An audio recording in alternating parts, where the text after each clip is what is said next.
साथियों को good morning. और ख़ासकर ये वीडियो जो मुझे इमरजेंसी में मुझे बनाना पड़ा है सुबह सुबह, वो इसीलिए क्योंकि कल जो नियुक्ति आदेश जारी हुए हैं उसमें विशेषकर ओबीसी के जो वर्ग के जो 800 से ज़्यादा जो पद थे उनको होल्ड कर दिया है। जबकि वर्ग 3 में प्राथमिक शिक्षक में जो रोस्टर लगता है वो होता है जिला स्तरीय रोस्टर, जिसमें होल्ड का कोई मतलब नहीं बनता, ना कोई कुछ होने का मतलब था। लेकिन फिर ऐसे चॉइस फिलिंग करवाई, जिला चॉइस करवाए और उसके बाद स्कूल चॉइस करवाए जाते हैं। स्कूल चॉइस करवाने के बाद फिर भी जब नियुक्ति आदेश आते हैं तो ओबीसी वालों के 800 से ज़्यादा पदों पर नियुक्ति आदेश नहीं आते हैं प्रत्येक ज़िले में। ऐसा क्यों किया गया? तो ओबीसी के सभी उन अभ्यर्थियों से मैं कहना चाहूँगा जिनकी चॉइस स्कूल चॉइस फिलिंग हो चुकी थी कि देखिए, अगर आपके साथ ऐसा अन्याय हुआ है तो आप ज़रूर डीपीआई आइए और ज़्यादा से ज़्यादा संख्या में आइए और मंत्रियों से, शिक्षा मंत्री जी से मिलिए। हज़ारों की संख्या में मतलब 800 से ज़्यादा जो अभ्यर्थी हैं उनके नियुक्ति आदेश नहीं आए हैं।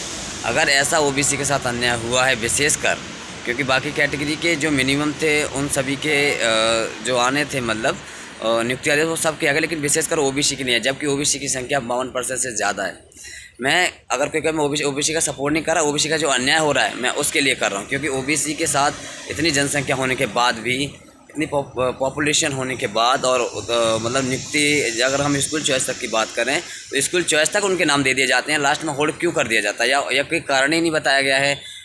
मतलब 107.38 तक, जहाँ पहले वेटिंग रुकी हुई थी पहली काउंसलिंग की, उनको क्लियर किया गया। बाकी जो नाम आए थे वो नहीं किए गए। जबकि अगर हम रोस्टर में भी देखते हैं तो वैकेंसी ज़्यादा थी, जिस हिसाब से तो सिलेक्शन 106.10 तक स्कूल चॉइस हो गए थे, मतलब वहाँ तक क्लियर हो जाना था।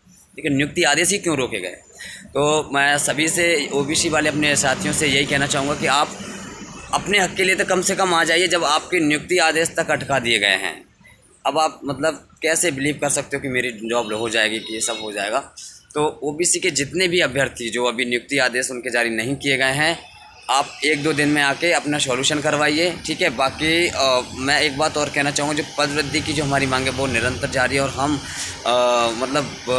बहुत ज़्यादा हम भी अपने चरम पर जा चुके हैं और हम सभी अभ्यर्थी मिलकर हम अपनी लड़ाई लड़ेंगे और हम जीतेंगे ज़रूर, ठीक है। तो सभी से यही कहना है कि 13 तारीख को ज़्यादा से ज़्यादा संख्या में अभ्यर्थी आएँ।